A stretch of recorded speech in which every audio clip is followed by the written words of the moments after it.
Thank you for joining us for the Future of Higher Education Today, the vodcast bringing people together to talk about the biggest issues facing universities and higher education. This series is produced by Universities UK and Advance HE. My name is Aaron Porter, Associate Director Governance at Advance HE, and I'm hosting this 4-episode series with a focus on governing and leading change and transformation in the higher education sector. Our first episode looks at recent university mergers in the UK and Ireland through 4 pre-recorded interviews.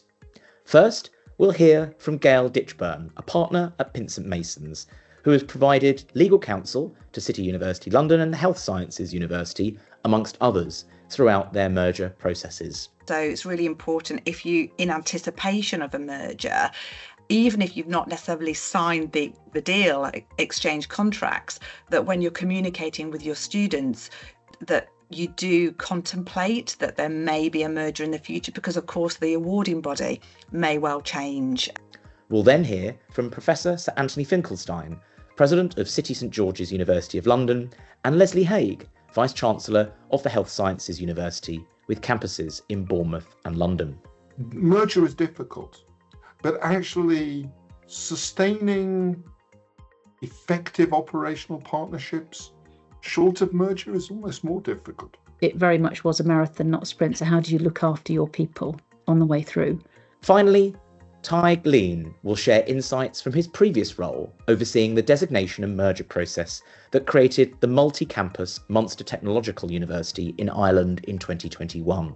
When you come to merger, everybody is impacted. So it's really challenging from a leadership perspective. We asked the panellists to share their experience with mergers and their reflections on key milestones, unforeseen challenges, stakeholder management, the regulatory process, and lessons and advice they would like to share.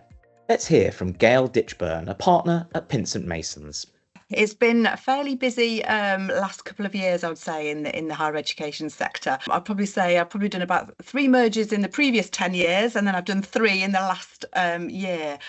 So they were City University of London's merger with St George's to become City St George's, whereby we acted for City in that case. And then I also advised AECC University College in connection with its merger with the University College of Osteopathy, which is now Health Sciences University, and then also supported Writtle University College in respect of its merger with Anglia Ruskin University. And then also, not quite a merger, but also supported German International Higher Education Group, IU Group, in connection with its acquisition of the London Institute of Banking and Finance. And what's, I suppose, really interesting about all of those transactions is that they cover all the different types of institutions in terms of constitutional structures that you could possibly imagine. So we've got a chartered university with City, we've got St George's, which is incorporated by a scheme under the NHS Act of 1946, AECC, which is a company limited by guarantee, UCO, a company limited by shares, and then of course Writtle University College and Anglia Ruskin, both being higher education corporations. So literally every type of constitutional structure you could possibly imagine. So, I think for both the Health Sciences University and the City St George's mergers, the kind of key aim was to obviously complete those mergers by the end of an academic year, being the 31st of July 2024 in that case. And so it was really kind of crucial to work back the timetable from that date.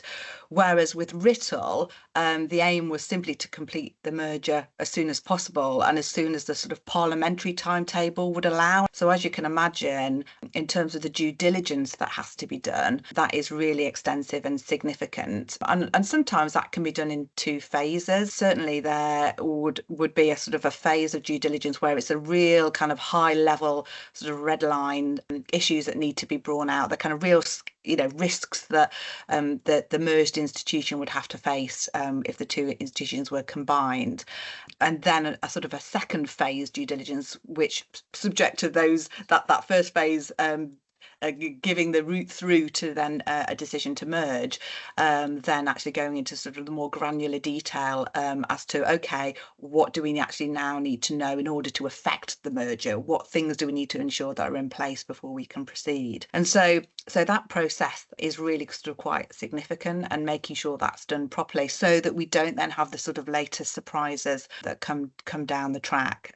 And I think it's not, not until really you've exchanged contracts that then you have sort of full steam ahead, and both parties can then go out to external stakeholders, regulators, with a clear concrete plan. Certainly, in terms of sort of recommendation, I would say making sure that you think about the timescales and maybe have early conversations with those regulatory bodies ahead of time. They know that you're talking, they know that you're anticipating potentially having a merger. Get them on side as soon as possible and feed them into your timetable and thinking, so that they can, they're already on notice that you're going to be coming to them and asking them, look, we need you to respond within quite a short period of time. And I would say one of the key things as well is the whole communications with students. We know there's a real emphasis on ensuring that students are treated as consumers, that institutions comply with the CMA requirements.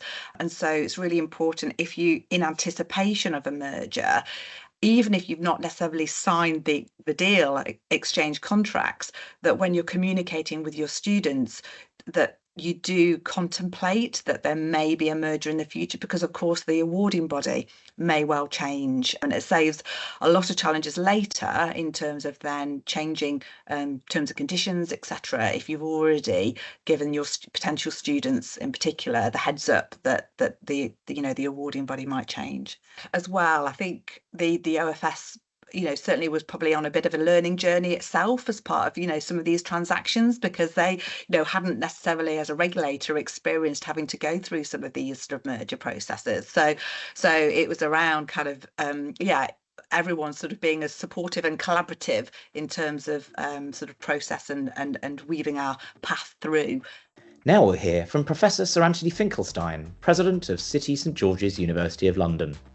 I think probably the start for the background was my arrival at City and an opportunity that presented for the institution to consider again its strategy. Central to that strategy was the development of a distinctive positioning for legacy City as we now know it, which is that City is very much an institution for business practice and the professions. We see ourselves as a professional school. We build leaders for the world of work. We do research at the frontier of practice. We're open and engaged, was sort of the opposite of an ivory tower. And we're very proud of the fact that what we do is we take students, many of them from first generation in higher education with diverse backgrounds,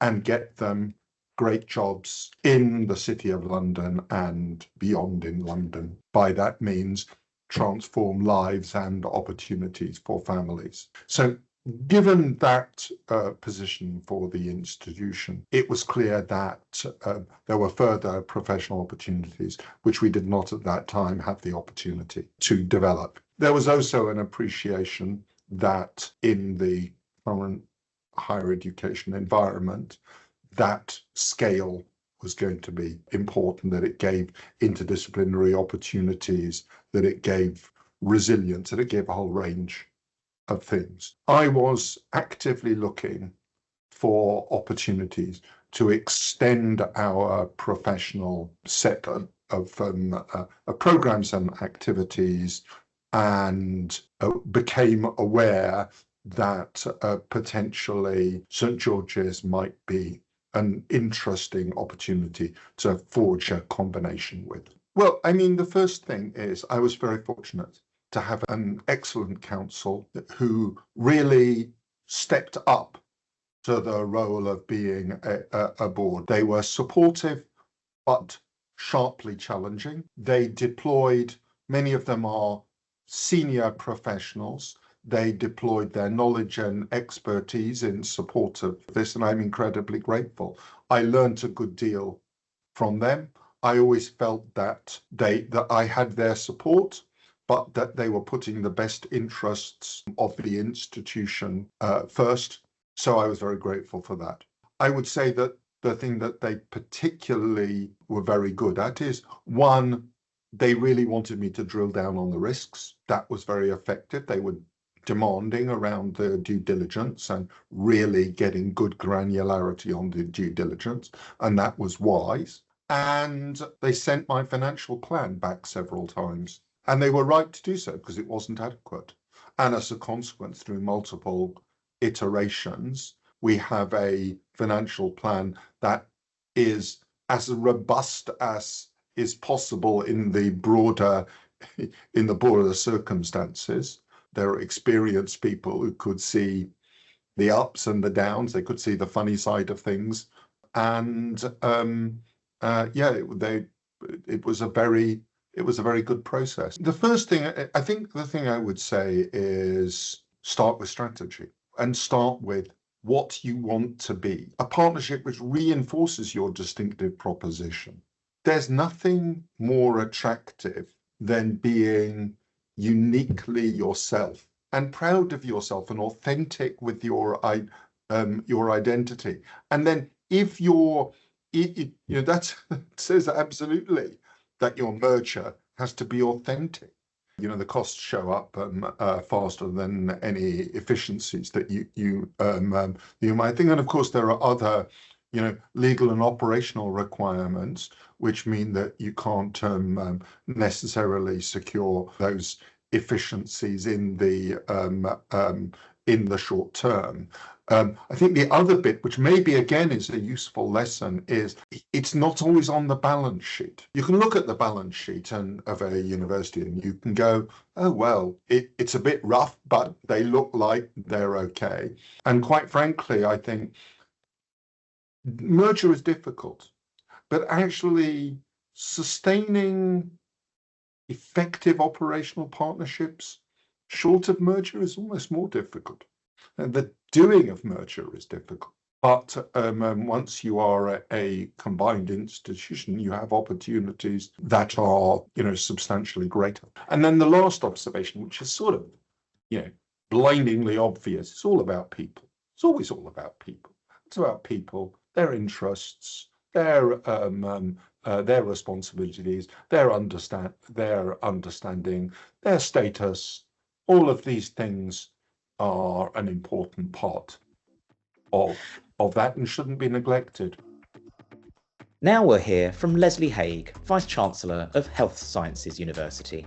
I mean, it was very much really driven initially by the University College of Osteopathy, who are looking at various, obviously I wasn't part of all of their discussions, but from certainly what we understood, various strategic options in terms of their future operations, sustainability, etc. At a time when they still had plenty of time to make decisions. This was no fire. We made very clear about that.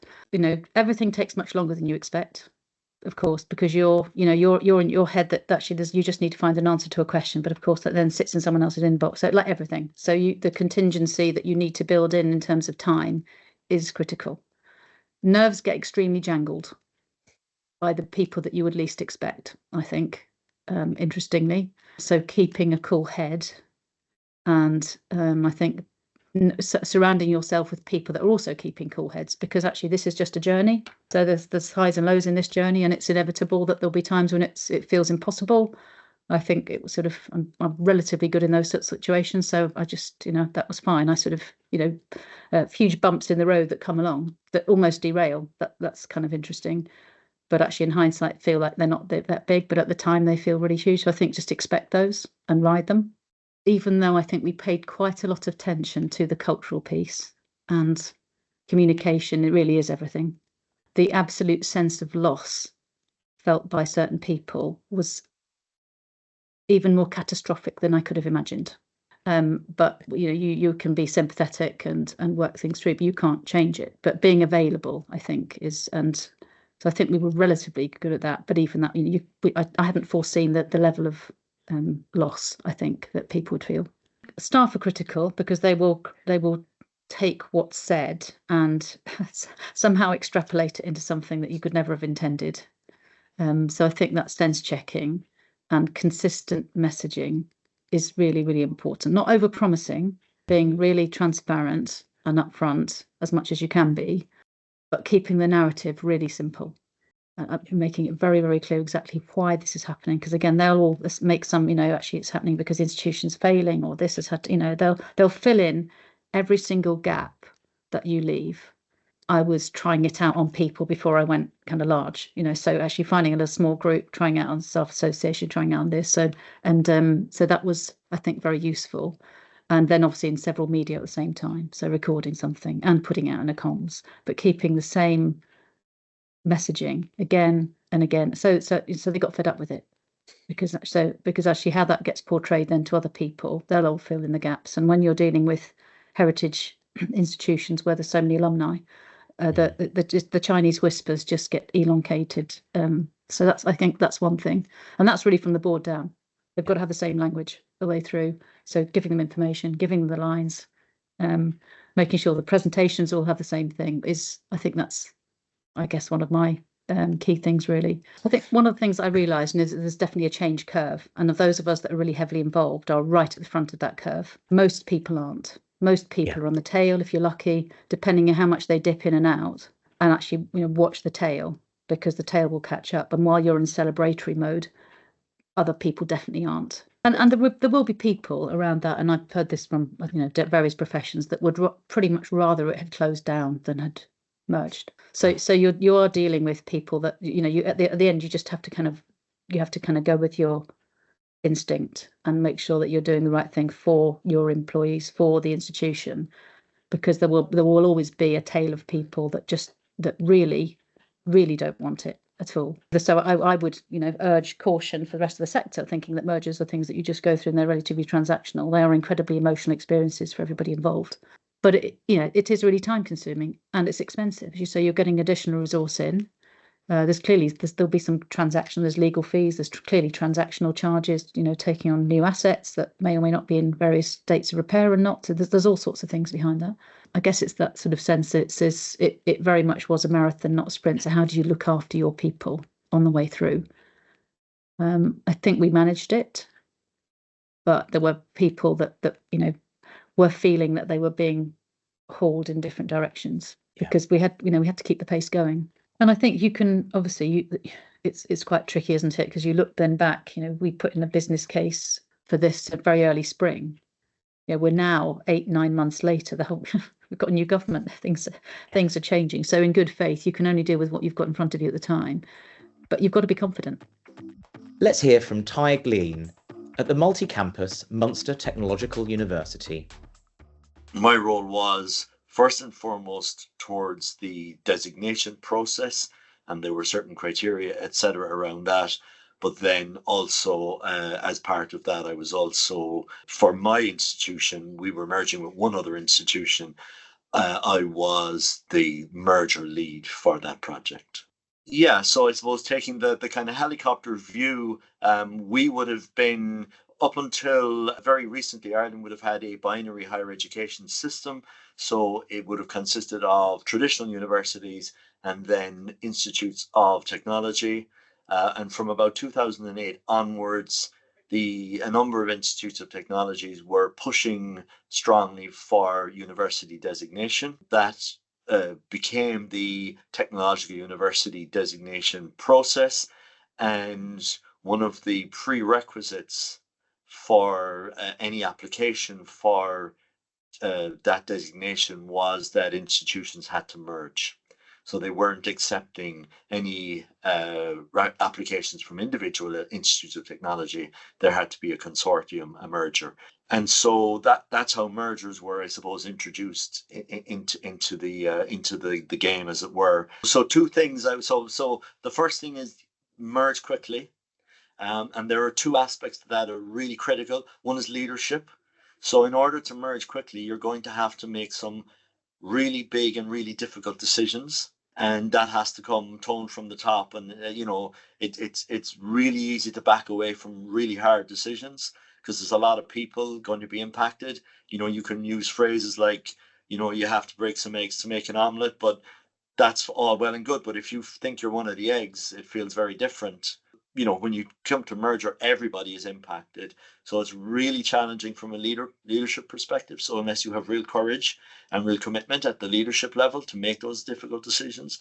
The second thing I would say is external advice is absolutely critical, because again, you're too close to it in lots of situations. So you need somebody to kind of call out that kind of clarity of these are the decisions that need to be made. And I would follow that up by saying, well and good to get the advice, but if you don't listen to it, then that's a problem as well. So that would be the key success factors as I would see them. I think the only other thing that I would say, which is really important, and this doesn't just apply to mergers, but it applies to change management and to the leadership followership dynamic generally, is that you need to get very high level of commitment, because and this was certainly, if I look at the key mistake that we made, we got very focused on the university designation prize and got very focused on engaging at, say, a national, almost at a political level, and we kind of took our eye off the ball inside the institution, because we thought that the prize was so big that everybody would understand the value in it. And there's a concept, I suppose, in leadership, which is this elastic band concept, that if you go too far ahead of the people that you're leading, the elastic band breaks and then you lose them forever. And there was definitely an element of that in our project, where we got too focused on dealing with the issues that we were dealing at a national level, and we just forgot about building that commitment within the organization, so that we were sure that everybody was with us. And that certainly did cause us a problem when we eventually turned around and said, guys, we've got the prize. We had a lot of people at home who weren't quite bought in, so that was definitely problematic. So I would caution against that. If you really do have to work, and when I say work, actually commit resources and time to building the commitment and maintaining that commitment, or you will lose that kind of followership that's absolutely key. Thanks for joining us for today's session. And on the next episode, we'll be looking at strategic reviews in UK further and higher education institutions, as well as some case studies of successful change programmes. Join us then.